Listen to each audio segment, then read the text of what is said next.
దాని దగ్గర చాలా సూదులు ఉన్నాయి కానీ బట్టలు కుట్టలేదు. ఏంటది? ముళ్ళ పంది.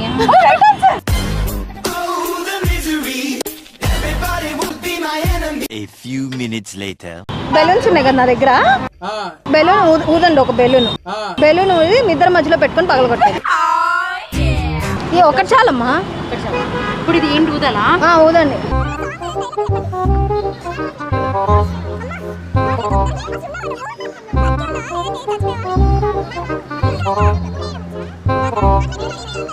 A few minutes later. ఒక్క ట్రిప్ లోనే పగలగొట్టాలి. ఒక్కొక్కరు ఒక్క ట్రిప్ లోనే. రావాలి ముందుగా.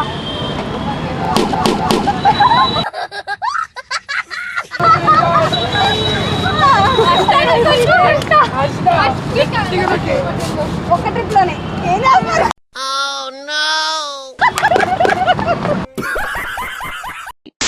ఒక దొంగ 3 గోల్డ్ బార్స్ లను దొంగతనం చేసి పారిపోతున్నాడు. ఓకేనా?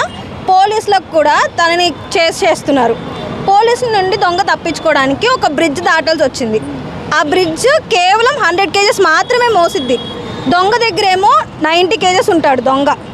తన దగ్గర ఉన్న గోల్డ్ బార్స్ ఒక్కొక్కటి 5 kgs ఉంటుంది. మొత్తం 150 kgs. ఇప్పుడు తను దాటితే, ఆ బ్రిడ్జ్ దాటితే చచ్చిపోతాడు. కానీ దాటేశాడు. ఎలా సాధ్యం? అది 550 kgs కా 150 అలా ఇది 5 ఫస్ట్ చేస్తాను వెళ్ళాడు. తను 90 kgs కదా. తన దగ్గర ఉన్న 3 బార్స్ గోల్డ్ బార్స్ ఒక్కొక్కటి 5 kgs. 150 ఎందుకైతే 15 అవుతుంది కానీ. అవును, 90 కలిపితే ఎంతమ్మా? 3 బాక్సెస్ 550 90 15 అయింది కదా. ఏం మాట్లాడుతున్నారమ్మా? చెప్పు. 3 కలిపి 15 kgs ఉంటది కదా. తను 90 kgs. 90 + 15 ఎంతమ్మా? 105. మీరు 150 అంటున్నారు. సారీ, 105. ఎందుకు పుడతారో కూడా తెలియదండి. అందరి ముందు పరుగు పోయిందిగా, ఇంకెలా తలెత్తుకుంటాం. కానీ దాటేసాడు. ఎలా పాసిబుల్ అయింది? ఫస్ట్ బాల్స్ ఇచ్చేసి తను వెళ్ళాడు. తర్వాత ఫస్ట్ తను బాల్ ఇసిరేసాడు. ఏం పాలిష్ చేశాడు? బాక్సెస్ ఇసిరేసేసి తను వెళ్ళాడు. ఓకే, అయిపోయింది. జారుకుంటా వెళ్ళాడు. ఏం జారుకుంటా? బ్రిడ్జ్ జారుకుంటా డొల్లుకుంటా వెళ్ళిన ఒకటే వెయిట్ గా. నాకు తెలీదమ్మా. 3 ఎగరేసుకుంటూ వెళ్ళాడు.